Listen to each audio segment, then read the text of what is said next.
اس کے بعد اب سوال یہ ہے کہ مولا علی جو خلیفہ بنے وہ کس اصول پر بنے؟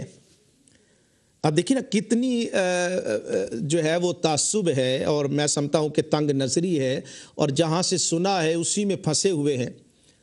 سوال تو میرا یہ ہے کہ 3 دن بعد آپ کہہ رہے ہیں کہ یہ خطبہ خط مولا علی نے 3 دن بعد لکھا، چلے مانا، لیکن مولا علی جو خلیفہ بن رہے ہیں وہ اصول کیا تھا؟ آپ کا دعویٰ یہ ہے کہ یہ خلافت جو ہے، امامت جو ہے، یہ منصوص من اللہ ہوتی ہے، اللہ تعالیٰ کی طرف سے ہوتی ہے۔ تو مولا علی یہاں پر کہتے ہیں کہ مجھے تو خلیفہ اللہ نے بنایا ہے، تم میری بیعت کرو نہ کرو مجھے تو کوئی فرق نہیں پڑتا۔ یہاں پر مولا علی جو اصول بیان کر رہے ہیں کہ میں خلیفہ بنا ہوں، میں امام بنا ہوں، اور جو خلافت اور امامت کا حق ہے وہ کن کو حاصل ہے؟ پھر سن لیجئے، اور اس خط پہ اگر کوئی میرا بھائی کوئی محترم تبصرہ کرنا چاہے، ویلکم، اور عقل و شعور کے ساتھ، پورے تدبر کے ساتھ، اور اس وقت پوری دنیا سن رہی ہے، اس خط میں وہ اصول مولا علی نے بیان کر دیا ہے۔ اور ہمارے لیے آپ جانتے ہیں کہ نہج البلاغہ ہمارے لیے حجت نہیں ہے، حجت ہے تو اہل تشیع کے لیے ہے۔ اس میں ایسی باتیں ہیں کہ جو ڈال دی گئیں، داخل کر دی گئی، لیکن آپ کے ہاں تو اس کا ایک لفظ جو ہے وہ آپ کے ہاں مسلمہ ہے، اور آپ اس کو تسلیم کر دیں۔ تو آئیے پھر سنیے، یہ الفاظ دیکھ لیجئے، مولا علی کے الفاظ ہیں، ان کی تحریر ہے، وَإِنَّمَا الشُّورَىٰ لِلْمُهَاجِرِينَ وَالْأَنصَارِ۔ اب ترجمہ مفتی جعفر حسین صاحب کا، اور شورا کا حق صرف مہاجرین و انصار کو ہے۔